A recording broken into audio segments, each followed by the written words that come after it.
morning mga kanter. Bani ako na magpabugnas ang lawas. Pa-relaxation muna kita after sa 3 days nato na straight na pag-gym. Kina mga kanter, magbiyahe na ako kung nasa ako paingon na maligo. Nindot kayo dito mga kanter kay bugnaw kay ang tubig. Makarelax jud kag sakto. Nindot pagid kay ang place. Testingin nyo paglaag mga kanter.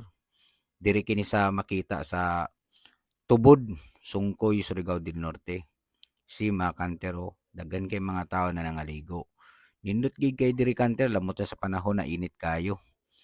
Oh, di ba makita nimo na daghay mga tao.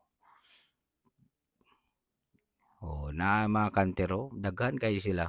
Isa sa mga kanter nindot sad kay ang iyang ambience kay na kini isda sa kilid ra pud tapad sa kini na pool.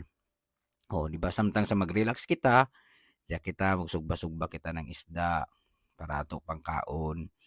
Og kinilaw, di ba? Lami kay atong pagkaon kanter. Talagsa ra man sad ni kanter, di man sad perminti. Siyempre, di gid mawala kining buko salad. Pero pas-an na kita na mga kanter kay tamis. Ari na kita sa mangga kay lami kayo pa protein pa.